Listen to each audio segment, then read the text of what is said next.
Hello and welcome to another edition of Korean Politics Debrief with me, Kwon Jang-ho.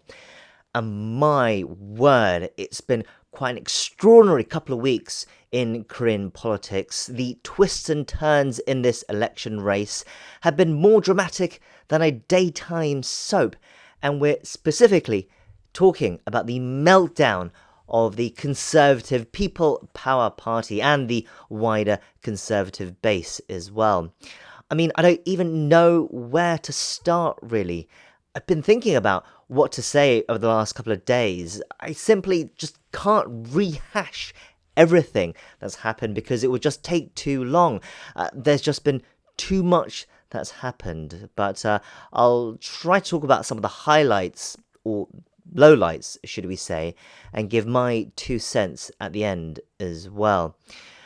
In the last podcast I released over a week ago now, the PPP primary was still ongoing, but had been whittled down to two final candidates, the former Labor Minister Kim Moon-soo and the former party chair Han Dong-un. Meanwhile, Prime Minister and acting President Han Duck-soo had just resigned, seemingly ready to take over the party nomination. It was Kim Moon-soo who eventually won the primary, and it was widely expected that he would just simply step aside to let Han Duck-soo become the quote-unquote unified Conservative bloc candidate. In fact, that was why many party members had voted for him in the first place. During the primary campaigning, he even said that people should call him Kim Duck-soo, an amalgamation of Kim Moon-soo and Han Duck-soo, essentially suggesting that he supports a unified candidate. And everything was going smoothly then for the PPP and the senior figures in the party who were manoeuvring to make Han their nominee. But then, soon after Kim won the primary, his tone noticeably shifted and things started to break down rather dramatically and quickly over the next few days. The PPP kept pushing him to step aside, but Kim essentially said, "Why should I?" He had won the primary and he essentially held all the cards. That's what he thought anyway. Kim and Han met several times to discuss the situation, including an absolutely incredible outdoor meeting at the National Assembly, surrounded by journalists and members of the public cheering or jeering them on in the distance. It was, frankly, a rather undignified sight, especially as nothing came out of it. They just lay bare their differences and their stubbornness for the whole nation to see. So eventually, the PPP took the most unbelievable step. They used some sort of emergency clause loophole in the party rules to forcibly remove Kim as the nominee. In fact, they pulled the trigger at 1 a.m. on Saturday and then sent out a notice that new candidate registrations would begin at 3 a.m. for just 1 hour. 3 a.m. And Han Duck-soo was the only one who eventually filed. Now, for most people in Korea, that meant when they went to sleep, Kim Moon-soo was the PPP candidate, but by the time they woke up, Han Duck-soo had been replaced as the PPP candidate. It's been described as another overnight coup. It looked like it was game over for Kim, but there was one more final seismic twist. Less than 24 hours later, the results of a party member poll was announced. And in a shock development, the party members had voted against installing Han as the party candidate. This was totally unexpected. The party had carried out the poll essentially as a backup to show that they had carried out some sort of democratic process in nominating Han, but it completely backfired. Time had now essentially run out and there were no more cards that the party could play, so Han was dropped and Kim was reinstated. So once again, people in Korea went to sleep thinking Han Duck-soo was the PPP candidate, only to wake up to find that Kim was now, once again, the PPP candidate. So after a week of watching the party fall apart at the seams, we were back to where we had started. So what are the takeaways from this incredible saga? Well, first, the party leaders severely underestimated two things. Now, first, they miscalculated Kim. They thought he was a quote-unquote team player, essentially. They thought his support for Yoon Suk-yeol and opposition to his impeachment was out of party loyalty as such. This showed they really didn't know Kim. He's a very unique figure in many ways. He's a former Labour activist, the most left of the left. He was even tortured by the autocratic authorities in the 80s, but then he flipped 180 to the other extreme, becoming a staunch conservative, going further right than the PPP, in fact. He wasn't even a party member until April. He's also not someone who minces his words and has made very controversial remarks over the years. But what that all tells us is that he's just someone who flies by the seat of his pants a little bit. He does and says what he believes without much political calculations. In some ways, it's quite honest. But he's also incredibly stubborn and damagingly so for him and the party this time. Yes, he won the primary, so he had the right to be the PPP nominee, but Han was still the more competitive figure. Polls show that Han was ahead in the opinion polls. It was by a small margin, but still Han was ahead. And even though Kim has now won, the party has openly shown that they didn't want him.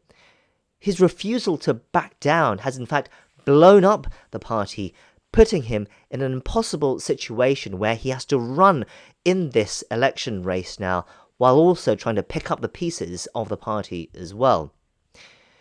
Meanwhile, the party also underestimated the party members, it seems. The poll was meant to be an afterthought. Everyone expected the members to respect and support what the party leaders were doing, but it seems the members perhaps felt sorry for Kim, and they felt what the party was doing was crossing a line.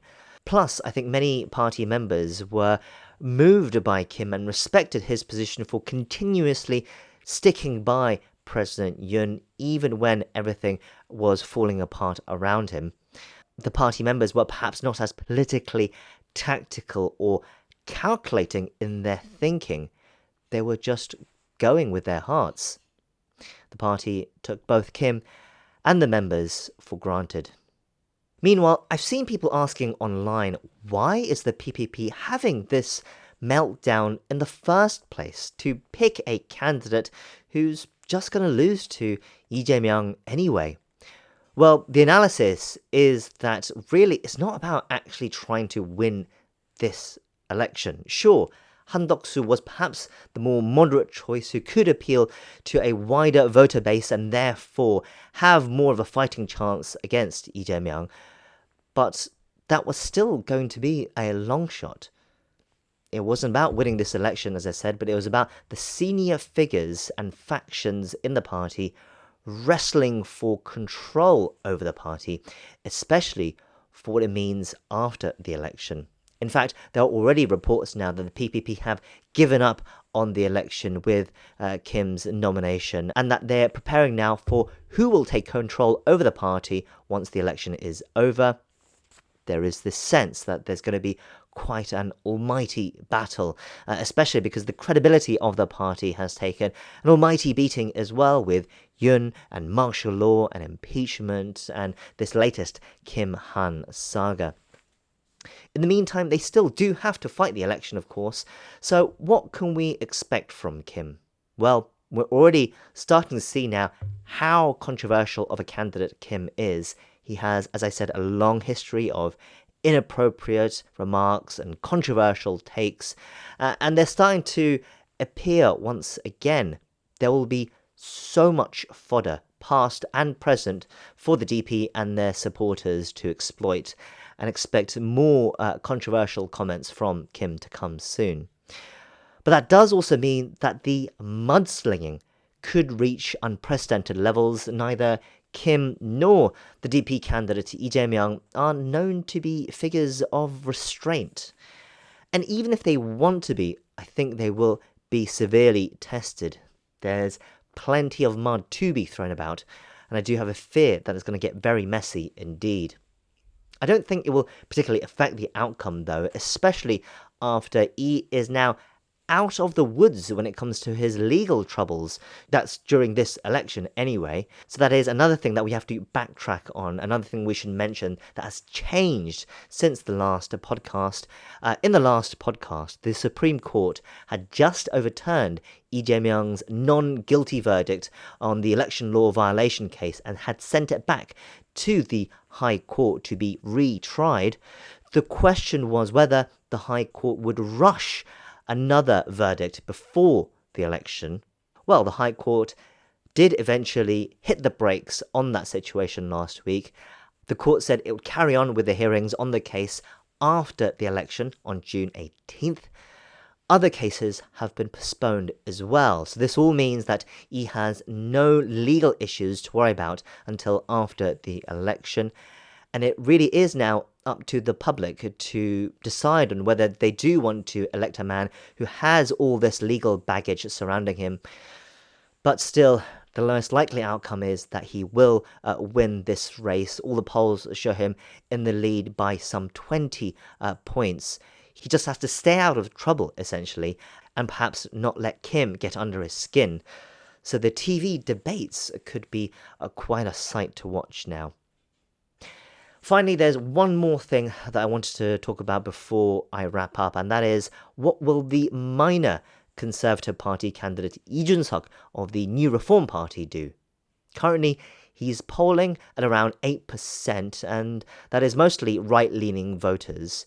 Until recently, there were questions being asked about whether he might quit the race before it's over and throw his support behind Kim Moon-soo to give Kim a fighting chance of beating Lee. Now, some argued that he should, for the sake of the nation and for his potential future with a wider conservative base.